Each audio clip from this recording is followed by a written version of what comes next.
សួស្តីប្រិយមិត្តទាំងអស់គ្នាថ្ងៃនេះខ្ញុំមានសាច់រឿងបែបប្រន្ធត់របស់ឥណ្ឌូនេស៊ីថ្មីមួយដែលមានចំណងជើងថាដាណូ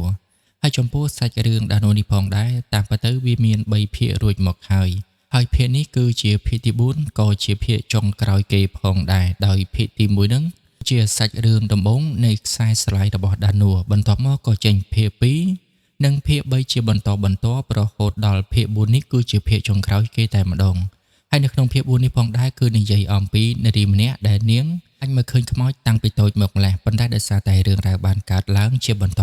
តាំងពីភាគ1រហូតដល់ភាគ3អញ្ចឹងភាគទី4នេះនាងក៏សម្រេចចិត្តមិនពាក់ព័ន្ធជាមួយនឹងវិញ្ញាណខ្មោចទាំងអស់ទាំងទៀតនោះទេប៉ុន្តែនៅថ្ងៃមួយនៅពេលដែលប្អូនស្រីរបស់នាងមានពិធីមង្គលការនៅពេលនឹងផងដែរគឺមានវិញ្ញាណខ្មោចមួយដែលនៅក្នុងមហោស្រពហ្នឹងគឺចង់យកជីវិតប្អូនស្រីរបស់នាងព្រោះតែគេហ្នឹងមិនចង់ឲ្យប្អូនស្រីរបស់តួស្រីនឹងការនោះទេហើយនេះវាបានចូលសន្ធិដ្ឋនៅក្នុងខ្លួនប្រាណរបស់អូនស្រីប៉ុន្តែរីសាគឺមិនអាចមើលឃើញខ្មោចនឹងទៀតនោះទេដែលធ្វើឲ្យរីសាពិបាកនៅក្នុងការជួយទៅដល់ប្អូនស្រីនាងជាខ្លាំងនេះនាងមានតែសុំជំនួយពីមិត្តភក្តិរបស់នាងដើម្បីកុំឲ្យខាតពេលវេលាយូរយើងចូលទៅទស្សនានៃការសម្រេចសាច់រឿងទាំងអស់គ្នាតែម្ដងទៅផ្ដើមនៃសាច់រឿងដំបូងនីសាគឺនាងកំពុងតែលេងព្យ៉ាណូហើយនាងក៏បាននឹកឃើញដល់ថ្ងៃខួបកំណើតរបស់នាងអាយុ8ឆ្នាំដោយសារតែអបសុកខ្លាំងពេកនាងក៏បានសុបួងសួងសុំឲ្យនាងមានមិត្តភក្តិលេងនឹងគេហើយវត្តមាននៃវិញ្ញាណខ្មោចដែលជាមិត្តភក្តិរបស់នាងទាំង5នាក់ក៏ចាប់ផ្ដើមបង្ហាញខ្លួនចាប់តាំងពីភាគទី1នឹងមកតែម្ដងប៉ុន្តែអ្នកផ្ទះគ្មាននរណាម្នាក់មើលឃើញនោះទេមានតែនាងតែប៉ុណ្ណោះដោយសារតែសមត្ថភាពនៃការមើលឃើញខ្មោចរបស់នាងគឺនាងត្រូវបង្ខំចិត្តឲ្យគ្រូអាគមនឹងបិទភ្នែកទី3ដែលអាចមើលឃើញខ្មោចនោះហើយមិនយូរប៉ុន្មានមិត្តភក្តិខ្មោចរបស់នាងទាំង5នាក់ក៏បានសុំលាចាកចេញពីរីសាដោយសារតែពួកគេគឺជាខ្មោចមិនអាចរស់នៅឬក៏នៅក្បែររីសាបាននោះទេព្រោះអីវាអាចនឹងនាំទុក្ខទោសឬក៏បញ្ហាដល់ជីវិតរីសាអញ្ចឹងពួកគេក៏បានសុំលាហើយនឹងចាកចេញពីរីសាបាត់ទៅដែលធ្វើឲ្យនាងនឹកឃើញទៅដល់រឿងរ៉ាវនេះនៅក្នុងយប់នឹងតែម្ដងនៅពេលដែលរីសាលែងបានឃើញពួកគេអស់រយៈពេលជាច្រើនឆ្នាំនាងពិតជាមានចិត្តនឹករលឹកទៅដល់ពួកគេជាខ្លាំងចំណែកឯនារីម្នាក់នេះវិញគឺជាប្អូនស្រីរបស់រីសាដែលនាងមានឈ្មោះថារីរីគឺជានារីរបាំបាឡេម្នាក់ហើយនៅក្នុងថ្ងៃនៃការហាត់សមរបាំរបស់នាងសុកស្រាប់តែនាងមានអារម្មណ៍ថានាងហាក់ដូចជារាំបញ្ចូលក្រុមរបស់នាងតតែសោះដែលធ្វើឲ្យនាងមិនដឹងថាគួរតែចូលពីណាទៅណាមកទេស្រាប់តែសុករឿងរ៉ាវចំណែកបានកើតឡើងការពិតរឿងរ៉ាវចំណែកទាំងអស់នេះវាគ្រាន់តែជាការរៀបចំរបស់បងស្រីនិងសង្សារប្រុសរបស់នាងតែប៉ុណ្ណោះព្រោះតែថ្ងៃនេះគឺជាថ្ងៃខួបកំណើតរបស់នាងអញ្ចឹងបានជាពួកគេរៀបចំ surprise ខួបកំណើតប៉ុន្តែរឿងដែលមិននឹកស្មានដល់ទៀតនោះគឺសង្សាររបស់នាងបានសុំរៀបការនៅក្នុងថ្ងៃនេះតែម្ដងហើយនាងក៏បានយល់ព្រមប៉ុន្តែវិញ្ញាណខ្មោចរបាំដែលនៅទីនេះអស់រយៈពេលជាយូរណាស់មកហើយនឹងគឺមិនពេញចិត្តនោះទេបានឈរសម្លឹងមើលមកកាន់រីពោពេញទៅដោយកំហឹងចង់អាឃាតយ៉ាងខ្លាំងបន្ទាប់មករីក៏បានរៀបចំរបស់របររបស់នាងដើម្បីត្រឡប់ទៅផ្ទះវិញប៉ុន្តែពេលនោះមានមនុស្សស្រីម្នាក់ដែលនាងស្គាល់នឹងបានមកជួបនាងហើយគោលបំណងរបស់គេគ្រាន់តែមកចង់អបអរសាទរនៅក្នុងថ្ងៃពិធីមង្គលការរបស់នាងតែប៉ុណ្ណោះហើយថែមទាំងបានយកស្នៀតសក់បុរាណមួយជាកាដូជូនឲ្យនាងផងដែរបន្ទាប់មកគេក៏បានពាក់ស្នៀតសក់នោះឲ្យទៅកាន់រីចំណែករីរវល់តែមើលជញ្ជៀនមិនបានចាប់ក្លឹកនោះទេហើយជញ្ជៀនក៏បានរបូតពីដៃការពិតនាងមិនមែនជាមិត្តភក្តិរបស់រីនោះទេនាងគឺជាខ្មោចស្រីដែលមានឈ្មោះថាចាន់ទីងនៅពេលដែលរីរវល់តែឲ្យនៅរើសជញ្ជៀនរបស់នាងត្រឡប់មកវិញងាកមកក៏ស្រាប់តែបាត់រីម្នាក់នឹងឈឹងតែម្ដងហើយនាងក៏មិនបានចាប់អារម្មណ៍ច្រើនដែររៀបចំរបស់របរត្រឡប់មកផ្ទះវិញលុះដល់ពេលយប់ឡើងនាងក៏បាននិយាយអំពីជញ្ជៀនមួយនេះដោយសារតែវាហាក់ដូចជារៀងរលុងបន្តិចប៉ុន្តែវាមិនមែនជាបញ្ហានោះទេឆ្លៀតពេលនឹងផងដែរពួកគេទាំងពីរអ្នកបងប្អូនក៏បាននិយាយគ្នាលេងដោយសារតែរីនាងរៀបការមុនបងស្រីខ្លាចថាបងស្រីនឹងមិនសប្បាយចិត្តប៉ុន្តែផ្ទុយទៅវិញរីសាមិនត្រឹមតែមិនប្រកាន់នោះទេថែមទាំងសប្បាយចិត្តដែលប្អូនស្រីរកបានមនុស្សប្រុសល្អម្នាក់អញ្ចឹងគួរតែរៀបការជាមួយនឹងគ្នាទៅក៏ល្អដែរមិនចាំបាច់ចាំគាត់នោះទេប៉ុន្តែទោះត្រង់ថាចាប់ពីពេលនេះទៅពួកគេទាំងពីរនាក់នឹងលែងបានដេកនៅបន្ទប់ជាមួយនឹងគ្នាទៀតហើយបន្ទាប់ពីរីមានប្តីហើយនាងនឹងត្រូវទៅនៅមួយជាមួយនឹងប្តីរបស់នាងជារៀងរាល់ថ្ងៃវិញលុះដល់ពេលវេលាពាក់កណ្ដាលរាត្រីចូលមកដល់ស្រាប់តែរឿងរ៉ាវចំណែកបានកើតឡើងនៅពេលដែលរីសានាងចេញមកដាក់ទឹកផឹកស្រាប់តែទ្វារផ្ទះបែរជាបើកឡើងដោយខ្លួនឯងដូច្នេះនាងក៏បានចេញទៅមើលប៉ុន្តែដូចជាអត់មានឃើញអ្នកណានោះទេអញ្ចឹងក៏បានចូលវិញដោយសារតែមិនបានឃើញអ្នកណាអញ្ចឹងរីសាក៏បានបិទទ្វារនិងដើរមកដាក់ទឹកផឹក ក្នុងពេលនឹងផងដែររីសាក៏បានកលេចមើលទៅកាន់ទូដាក់របស់របរលេងរបស់មិត្តភ័ក្តិខ្មោចរបស់នាងដូច្នេះដោយសារតែការនឹករលឹករីសាក៏បានដើរទៅបើកទូនោះយករបស់របរទាំងអស់ចេញមកនិងមើលវាដើម្បីរំលឹកទៅដល់មិត្តភ័ក្តិរបស់នាងទាំង5នាក់ប៉ុន្តែចាប់ពីពេលនេះទៅគឺនាងមិនបានឃើញពួកគេទៀតនោះទេបន្ទាប់ពីរំលឹកអនុស្សាវរីយ៍និងមើលវាអស់ចិត្តបានមួយសន្ទុះហើយរីសានាងក៏បានយករបស់របរទាំងអស់នោះដាក់ចូលទៅក្នុងវិញហើយខ្មោចនោះវាបានបង្ហាញខ្លួនឲ្យរីសាបានឃើញប៉ុន្តែមើលទៅរីសាហាក់ដូចជាលែងអាចមើលឃើញខ្មោចទៀតហើយអញ្ចឹងនាងក៏បានចូលមកដេកនៅក្នុងបន្ទប់ដូចជាធម្មតាប៉ុន្តែនៅពេលវេលាព្រឹកឡើងចូលមកដល់នៅពេលដែលរីរីមកទទួលទានអាហារពេលព្រឹកពួកគេក៏បាននិយាយអំពីថ្ងៃរៀបការរបស់រីរីប៉ុន្តែហាក់ដូចជារីរីមិនចាប់អារម្មណ៍នោះទេមើលទៅរីរីហាក់ដូចជាមនុស្សមួយផ្សេងទៀតអារម្មណ៍របស់នាងដូចជាមិននៅក្នុងខ្លួនទាល់តែសោះកាន់តែចម្លែករីសាហាក់ដូចជាបានឃើញមានស្នាមជាំជាច្រើននៅលើជើងនិងខ្លួនរបស់រីរីបន្ទាប់មករីសាក៏បានដឹករីរីមកកន្លែងធ្វើការរបស់នាងហើយខ្លួនក៏បានទៅធ្វើការដែរប៉ុន្តែស្រាប់តែឮទូរស័ព្ទប្រូគឺរីរីនឹងភ្លេចទូរស័ព្ទនៅក្នុងឡានអញ្ចឹងរីសាគឺមានតែបកយកទូរស័ព្ទទៅវិញតែប៉ុណ្ណោះហើយនាងក៏បានដើរមករករីរីនៅកន្លែងដែលរីរីហាត់សមប៉ុន្តែបែរជាចម្លែកព្រោះតែនៅទីនេះហាក់ដូចជាស្ងប់ស្ងាត់ខុសពីធម្មតាដល់តែពេលដែលនាងបើកទ្វារចូលទៅខាងក្នុងស្រាប់តែបែរជាបានឃើញថានាងកំពុងតែស្ថិតនៅក្នុងមន្ទីរពេទ្យដោយចម្លែកនិងចំណាស់មួយទៅវិញមិនយូរប៉ុន្មានស្រាប់តែមានគ្រូពេទ្យជាច្រើននឹងបានកាន់ក្រែពេទ្យរត់សម្ដៅចូលមកយកនាងដាក់ទៅលើក្រែបន្ទាប់មកក៏បានចាប់នាងដាក់ចូលទៅក្នុងមឈូសតែម្ដងហើយមឈូសនោះគឺជាមឈូសរបស់មិត្តភ័ក្តិខ្មោចរបស់នាងក្មេងៗទាំង5នោះនាក់ថែមទៀតប៉ុន្តែមិនយូរប៉ុន្មាននាងក៏បានបើកមឈូសចេញមកវិញហើយឃើញចំរីរីបានមករកនាងឃើញទឹកមុខស្លេកស្លាំងចឹងធ្វើឲ្យរីរីឆ្ងល់ប៉ុន្តែរីសាប្រាប់ថានាងមកនេះគ្រាន់តែយកទូរស័ព្ទដែលរីរីភ្លេចនៅលើឡានមកឲ្យវិញតែប៉ុណ្ណោះចំណែករីរីនៅវិញនៅពេលដែលនាងកំពុងតែវឹកហាត់តែម្នាក់ឯងសុកនាងមានអារម្មណ៍ចម្លែកហើយចេះតែមានអារម្មណ៍ថាដូចជាមានគេនៅក្បែរនាងប៉ុន្តែរាល់ពេលដែលនាងកលេចមើលទៅស្រាប់តែមិនឃើញអ្វីទាំងអស់ចំណែករីសានៅវិញនៅកន្លែងធ្វើការរបស់នាងគឺនាងបានចូលទៅក្នុងបន្ទប់ទឹកនៅពេលដែលនាងកំពុងតែចុចទូរស័ព្ទនៅក្នុងបន្ទប់ទឹកសុកស្រាប់តែមានគេគោះជញ្ជាំងខ្លាំងដំបូងឡើយរីសាស្មានថាមិត្តភ័ក្តិលេងសើចជាមួយនឹងខ្លួនប៉ុន្តែដល់តែពេលអោនមើលទៅអត់ឃើញអីអញ្ចឹងធ្វើឲ្យរីសាមានអារម្មណ៍មិនស្រួលនាងក៏ប្រញាប់ចាក់ចេញពីបន្ទប់ទឹកនេះស្របពេលដែលប្អូនស្រីក៏កំពុងតែហាត់សមម្នាក់ឯងដដែលនាងតែងតែបានឃើញមួយផ្លែតនៅរូបភាពរបស់ខ្មោចស្រីម្នាក់នឹងចំណែកឯរីសានៅវិញនៅពេលដែលនាងបើកទ្វារចេញពីបន្ទប់ទឹកបែរជាបានឃើញថាខ្លួនកំពុងតែស្ថិតនៅកន្លែងផ្សេងទៅវិញពេលនោះនាងក៏បានប្រញាប់ដេញតាមមិត្តភ័ក្តិខ្មោចរបស់នាងប៉ុន្តែនាងបែរជាជំពប់ជើងដួលបោកក្បាលស្លាប់បាត់បង់ជីវិតបន្ទាប់មកនាងក៏បានភ្ញាក់ដឹងខ្លួនឡើងមកវិញនៅពេលដែលនាងភ្ញាក់ឡើងមកវិញដូច្នេះមានន័យថាគឺនាងបានឆ្លងកាត់នៃការស្លាប់របស់មិត្តភ័ក្តិរបស់នាងទាំង5នាក់ចំនួន2ដងទៅហើយការស្លាប់បំបញ្ញមិញគឺសុទ្ធតែជាការស្លាប់របស់ក្មេងៗដែលជាមិត្តភ័ក្តិរបស់នាងប៉ុន្តែគ្រាន់តែនាងមើលពួកគេមិនឃើញទៀតនោះទេធ្វើឲ្យមិត្តភ័ក្តិជាខ្មោចរបស់នាងចាប់ផ្ដើមឆ្ងល់ចំណែកឯរីរីនៅវិញនៅពេលដែលនាងចាក់ចេញត្រឡប់ទៅផ្ទះនាងមានអារម្មណ៍ថាដូចជាមានមនុស្សនៅទីនេះសុកស្រាប់តែភ្លើងក៏ចាប់ផ្ដើមញាក់ចំណែកខុសពីធម្មតាឃើញមិនស្រួលចឹងនាងក៏បានប្រញាប់ចាក់ចេញភ្លាមប៉ុន្តែទ្វារបែរជាជាប់មិនអាចបើកចេញបាននោះទេមិនត្រឹមតែប៉ុណ្ណោះនាងចេះតែមានអារម្មណ៍ថានៅក្នុងសាលនេះដូចជាមានមនុស្សប៉ុន្តែដល់តែពេលបើកភ្លើងទូរស័ព្ទមើលទៅបែរជាមិនបានឃើញអ្វីទាំងអស់ទៅវិញមិនយូរប៉ុន្មានរូបរាងមួយនៅក្នុងពេលហ្នឹងឌីម៉ាដែលត្រូវជាសង្សាររបស់រីរីក៏បានមកទទួលនាងប៉ុន្តែនៅពេលដែលគាត់បើកទ្វារចូលមកស្រាប់តែឃើញរបស់របរនិងបងពេជ្ររបស់នាងបែរជាទុកចោលនៅជាប់ទ្វារទៅវិញដូច្នេះគាត់ក៏បានរើសពីយកឡើងនិងដើរសម្ដៅទៅរកនាងស្របពេលដែលរីរីកំពុងតែរាំយ៉ាងចម្លែកទាំងដែលគាត់មិនធ្លាប់បានឃើញនាងរាំបែបនេះពីមុនមកនោះទេបន្ទាប់មកគាត់ក៏បានទៅប៉ះនាងដែលធ្វើឲ្យនាងភ្ញាក់ដឹងខ្លួនឡើងហើយគាត់ក៏បានឃើញស្នាមជាំនៅលើដៃរបស់នាងថែមទៀតផងហើយនៅពេលដែលគាត់សួរនាំទៅនាងបែរជាខឹងជាមួយនឹងគាត់មិននិយាយអ្វីទាំងអស់ទោះបីជាគាត់ខំនិយាយអ្វីក៏ដោយក៏នាងមិនព្រមឆ្លើយតបដែរកាន់តែចំណៃទីនោះសុកស្រាប់តែឡានបែរជាដេមិនឆេះនៅពេលដែលគាត់កំពុងតែព្យាយាមបញ្ឆេះឡានស្រាប់តែរីរីបែរជាគួរទ្វារកញ្ចក់ពីខាងក្រៅចូលមកដែលធ្វើឲ្យគាត់ចាប់ផ្ដើមឆ្ងល់មានអ្វីមិនស្រួលចោះតើរីរីអំបញ្ញមិញតែជាអ្នកណាគេទៅ បន្ទាប់មកពួកគេក៏បានចូលមកអង្គុយជុំគ្នាដើម្បីទទួលទានអាហារជាមួយនឹងសាច់ញាតិរបស់រីរីជាមួយនឹងពូមីងរបស់រីរីនឹងឯងដើម្បីនិយាយអំពីថ្ងៃមង្គលការប៉ុន្តែរីរីបែរជានិយាយថានាងមិនចង់រៀបការនោះទេដែលធ្វើឲ្យឌីម៉ាហាក់ដូចជាមានការអន់ចិត្តជាខ្លាំងភ្លាមនោះម្ដាយរបស់រីរីក៏បានប្រញាប់និយាយដូររឿងផ្សេងទៀតដើម្បីកុំឲ្យបរិយាកាសកាន់តែតានតឹងព្រោះអីមើលទៅមុខរបស់រីរីនាងដូចជាមិនសប្បាយចិត្តទាល់តែសោះចំណែកឯរីសាវិញនៅសសកភ្លើងបែររត់ហើយបន្ទាប់មកនាងក៏បានលើវិទ្យុផ្សព្វផ្សាយពីសម័យកាលដែលខាងជប៉ុននោះចូលមកលុកលុយនៅក្នុងប្រទេសឥណ្ឌូនេស៊ី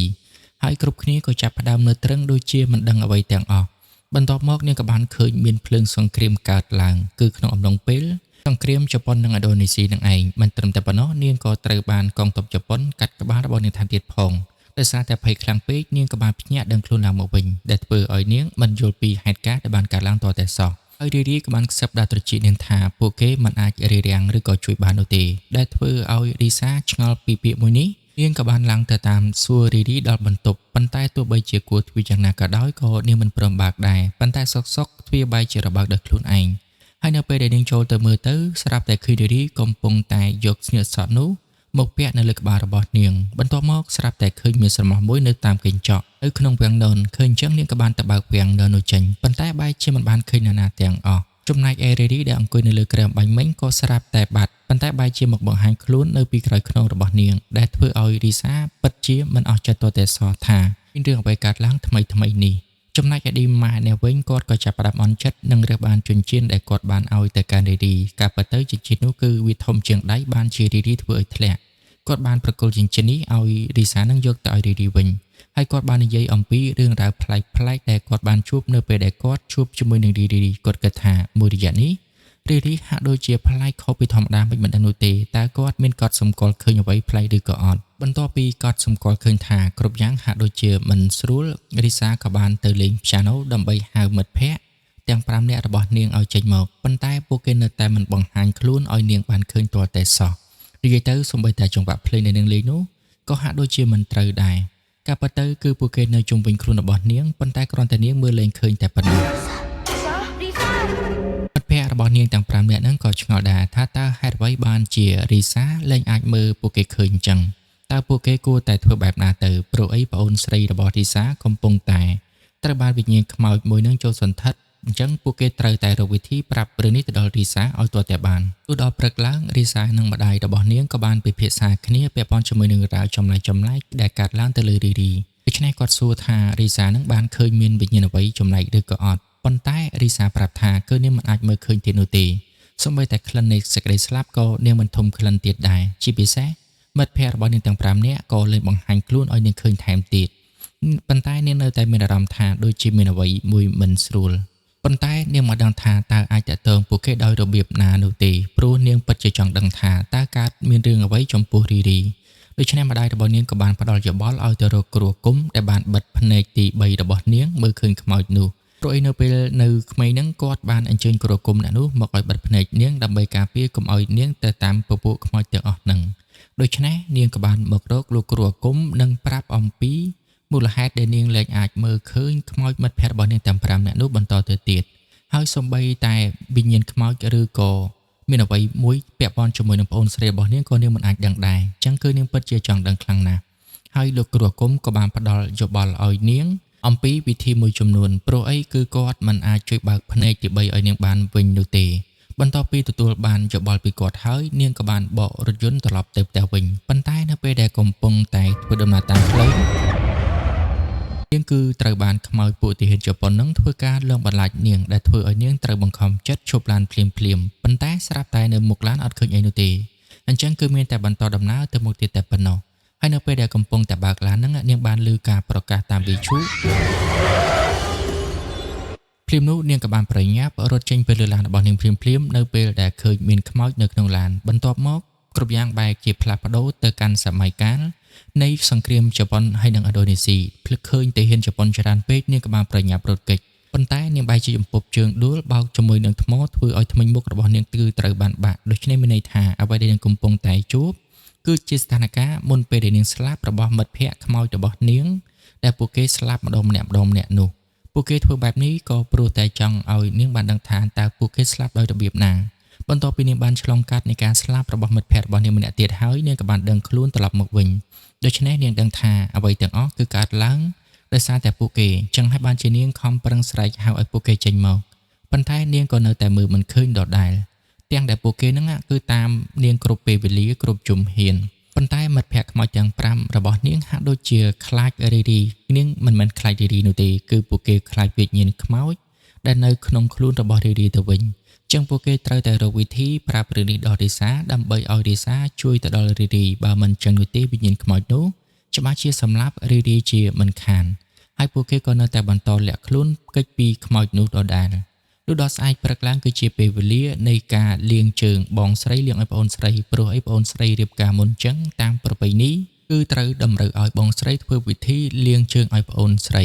ហើយរីសាក៏បានធ្វើពិធីនេះទៅតាមទំនៀមទម្លាប់ប៉ុន្តែនៅពេលដែលនាងកំពុងតែលាងជើងសុកប្អូនរបស់នាងបែរជាខ្សឹបប្រាប់នាងនៅភាសាចម្លែកដែលនាងមិនធ្លាប់ឮ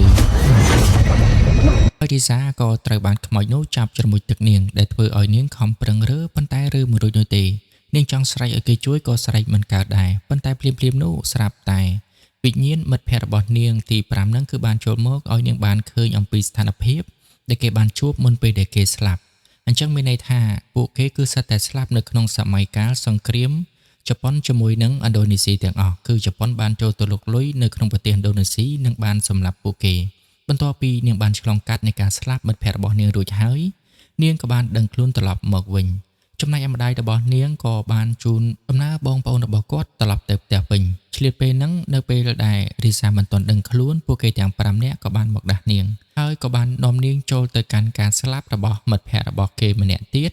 ដែលជាអ្នកចុងក្រោយគេបង្អស់ហើយរីសាស្មានតែជាមិត្តភ័ក្តិក៏បានប្រញាប់ដើរទៅតាមប៉ុន្តែនៅពេលដែលនាងទៅបែរជាស្ថិតនៅក្នុងស្ថានភាពកំពុងតែមានសង្គ្រាមជាមួយនឹងជប៉ុនដដែលហើយនាងក៏ត្រូវបានស្លាប់បន្ទាប់ពីគ្រប់ចំនួន5ដងហើយនៅទីបំផុតរីសាក៏អាចមើលឃើញមិត្តភ័ក្តិរបស់នាងទាំង5នាក់ឡើងវិញពួកគេបានធ្វើការសុំទោសទៅកាន់រីសាដែលឲ្យរីសាបានឃើញនៅរូបភាពនិងការឈឺចាប់នៃការស្លាប់របស់ពួកគេប៉ុន្តែផ្ទុយទៅវិញរីសាមានតែអាណិតដែលពួកគេក្មេងៗបែបនេះបែរជាឆ្លងកាត់ឬក៏ការស្លាប់ដ៏អាក្រក់បែបនេះទៅវិញហើយមូលហេតុដែលពួកគេធ្វើឲ្យនាងបានឃើញរូបភាពទាំងអស់នោះគឺមានតែពិធីនេះនោះទេទើបធ្វើឲ្យនាងបានឃើញពួកគេឡើងវិញហើយពួកគេបានប្រាប់ថាមានខ្មោចស្រីម្នាក់ដែលនៅក្នុងរោងកុនហ្នឹងគឺចូលសន្ធិដ្ឋនៅក្នុងខ្លួនរបស់រីរីចង់យកជីវិតរីរីចំណែករីសាហ្នឹងនាងក៏ដឹងដែរថាខ្មោចស្រីនោះគឺពិតជាមាននៅក្នុងរោងកុននឹងពិតមែនព្រោះនាងធ្លាប់បានឃើញនៅពេលដែលរីរីនៅក្មេងប៉ុន្តែមិននឹកស្មានថាហេតុអ្វីបានជាខ្មោចស្រីនោះចូលមកសន្ធិដ្ឋនៅក្នុងរីរីតើវាចង់បានអ្វីចំណែកឯម្ដាយរបស់ពួកគេវិញខំដើររករីរីហើយក៏បានឃើញរីរីកំពុងតែអង្គុយយំនៅខាងក្រោមទៅវិញបន្ទាប់មកគាត់ក៏បានឃើញទឹកមុខនិងសកម្មភាពប្លែកៗរបស់រីរីធ្វើឲ្យគាត់គិតថាមើលទៅមិនមែនជារីរីទៀតនោះទេមិនត្រឹមតែប៉ុណ្ណោះនាងថែមទាំងចង់សម្លាប់គាត់ថែមទៀតផងប៉ុន្តែដោយសារតែគាត់ស្រែកឲ្យជួយភ្លាមនោះផងដែរក្មេងៗខ្មោចហើយនឹងរីសានឹងក៏បានមកជួយក្មេងៗទាំងអស់នោះបានប្រាប់ឲ្យរីសាយកខ្សែមកចងរីរីទៅនៅទីបំផុតរីរីក៏ត្រូវបានចងប៉ុន្តែទោះបីជាពួកគេចងបែបនេះក៏ដោយក៏នៅតែមិនអាចគ្រប់គ្រងនៅវិញ្ញាណខ្មោចដែលនៅក្នុងរាងកាយរបស់រីរីបានដែរវាបានធ្វើការអុកលុកយ៉ាងខ្លាំងរហូតធ្វើពួកគេនោះមានការភ័យខ្លាចបន្ទាប់មកវាក៏បាននាំខ្លួនរីរីយកទៅបាត់តែម្ដងទៅហើយនៅពេលដែលពួកគេបំរុងនឹងចូលទៅតាមស្រាប់តែហើយវិញ្ញាណមិត្តភ័ក្តិរបស់រីសាបានប្រាប់ឲ្យរីសាប្រញាប់ទៅកាន់រោងមហោស្រពភ្លាមទៅព្រោះអីខ្មោចនោះវានាំរីរីទៅកាន់ទីនឹងដូច្នេះរីសាក៏បានប្រញាប់បើករថយន្តទៅកាន់ទីនោះភ្លាមដោយពួកគេគឺទៅទាំងអស់គ្នានៅពេលដែលទៅដល់គឺពិតជាបានឃើញថារីរីនៅទីនេះពិតមែនដែលនាងកំពុងតែរាំហើយខ្មោចនោះគឺវាចង់ឲ្យរីរីនឹងគឺរាំរហូតដល់ស្លាប់តែម្ដងវាមិនចង់ឲ្យរីរីរៀបមង្គលការនោះទេការពិតវិញ្ញាណរបស់វានៅទីនេះយូរមកហើយប៉ុន្តែរាល់ពេលអ្នកណាចង់រៀបការនៅទីនេះគឺវាតែងតែខឹងហើយវានឹងយកជីវិតរបស់គេតែម្ដងដូចជារីរីចឹងហើយនៅក្នុងពេលហ្នឹងរីសាបានសុំចូលទៅក្នុងការស្លាប់របស់ខ្មោចស្រីម្នាក់ហ្នឹងដើម្បីឲ្យដឹងអំពីមូលហេតុដែលខ្មោចស្រីម្នាក់ហ្នឹងចង់យកជីវិតប្អូនរបស់នាងទើបដឹងថាការពិតខ្មោចស្រីម្នាក់ហ្នឹងកាលពីមុនក៏ជានារីរបាំដែរហើយនាងគឺបានបរិះម្នាក់សុំរៀបការដោយគិតថាខ្លួនឯងនៅមានសុភមង្គលប៉ុន្តែមិននឹកស្មានថាបន្ទាប់ពីរៀបការហើយគឺនាងតែងតែត្រូវបានបរិះម្នាក់នោះវាយធ្វើបាបទោះបីជានាងមានផ្ទៃពោះ ក៏នៅតែគេនឹងវាយធ្វើបាបនាងដដែលរហូតដល់ថ្ងៃមួយគឺគេវាយធ្វើបាបនាងហើយក៏បានចាក់ចេញទៅបាត់ដែលជាហេតុធ្វើឲ្យនាងចិត្តគ្រប់ខែស្រាប់ផងនោះក៏បានកើតកូននៅក្នុងពេលហ្នឹងតែម្នាក់ឯងតែម្ដងដោយសារតែក្តីឈឺចាប់ខ្លាំងពេកបន្ទាប់ពីសម្រាលកូនរួចនាងក៏បានស្លាប់បាត់បង់ជីវិតបាត់ទៅដូច្នេះមានន័យថាខ្មោចនារីរបាំម្នាក់ហ្នឹងគឺស្លាប់ដោយសារតែមូលហេតុនឹងឯងអញ្ចឹងហើយបានជានាងមិនចង់ឃើញនរណាម្នាក់មកសុំរៀបការនៅកន្លែងនាងនោះទេព្រោះឃើញអញ្ចឹងនឹងធ្វើឲ្យនាងនឹកដល់រឿងរ៉ាវរបស់នាងចំណែកអរិសាបន្ទាប់ពីដឹងរឿងហើយនាងក៏បានចាក់ចេញត្រឡប់មកវិញបន្ទាប់មកនាងក៏បានសម្ដៅមករករោងមហោបស្របនឹងម្ដងទៀតនឹងបានឃើញរីរីនៅទីនេះដដែលប៉ុន្តែនាងមិនដឹងថាតើជួយនាងដោយរបៀបណានោះទេព្រាមនោះមិត្តភ័ក្តិរបស់នាងទាំង5នាក់បានប្រាប់ឲ្យរីសានឹងទៅដកយកនៅស្នៀតសពបុរាណនោះចេញពីរីរីទើបអាចជួយរីរីបានប៉ុន្តែទោះបីជានាងខំប្រឹងដកយកចេញក៏ដោយក៏នៅតែមិនអាចជួយរីរីបានដដែលផ្ទុយទៅវិញខ្មោចនោះគឺមានបំណងចង់សម្លាប់រីរីចោលតែម្ដងមិនយូរប៉ុន្មានរីរីនឹងត្រូវស្លាប់ប៉ុន្តែនៅពេលដែលខ្មោចនោះបំរុងនឹងសម្លាប់រីរីទៅហើយក៏ត្រូវបានមិត្តភ័ក្តិខ្មោចទាំង5នាក់របស់នាងចាប់ដៃចាប់ជើងខ្មោចនឹងជាប់និងប្រាប់ឲ្យរីសានឹងយកស្នៀតសក់នោះយកទៅចាក់លើក្បាលរបស់ខ្មោចនឹងគ្រាន់តែរីសាចាក់ទៅលើក្បាលរបស់វាហើយនៅទីបំផុតវិញ្ញាណខ្មោចនឹងក៏ត្រូវបានរលាយសាបសូន្យបាត់ទៅដែលជាហេតុធ្វើឲ្យរីរីនោះក៏ត្រូវបានធ្លាក់ចុះមកខាងក្រោមវិញប៉ុន្តែមើលទៅនាងដូចជាបាត់មាត់បាត់ក៏បាត់ទៅហើយដែលធ្វើឲ្យរីសាពិតជាមានក្តីសោកសៅជាខ្លាំងប៉ុន្តែមិននឹកស្មានថានៅពេលដែលនាងកំពុងតែយំស្រាប់តែរីរីបែរជាលើកដៃមកអោបនាងការពិតគឺរីរីមិនទាន់ស្លាប់នោះទេហើយថែមទាំងអាចមើលឃើញមិត្តភ័ក្តិទាំង5នាក់របស់រីសាថែមទៀតផងធ្វើឲ្យពួកគេនឹងសប្បាយចិត្តជាខ្លាំងនៅពេលដែលពួកគេអាចជួយជីវិតរបស់ប្អូនរីសាបានបន្ទាប់មកពួកគេក៏បានបញ្ជូនវិញ្ញាណអ្នកទាំងពីរនាក់ឲ្យទៅកាន់ពិភពពិតវិញព្រោះតាមបែបមិញពួកគេនៅក្នុងពិភពវិញ្ញាណនោះទេហើយនៅទីបំផុតរឿងរ៉ាវគ្រប់យ៉ាងក៏ត្រូវបានត្រឡប់ទៅកាន់សភាពល្អដូចដើមឡើងវិញនៅទីបំផុតអ្នកទាំងពីរនាក់ក៏ត្រូវបានរៀបការដូចជាបំណងដែលពួកគេចង់បានអញ្ចឹងចំណែកឯមិត្តភ័ក្តិខ្មោចទាំង5នាក់របស់រីសាវិញពួកគេក៏មិនទៅណាដែរពួកគេក៏នៅតែបន្តនៅជុំវិញនិងនៅក្បែរខ្លួនរបស់រីសាជានិច្ចហើយសាច់រឿងក៏ត្រូវបញ្ចប់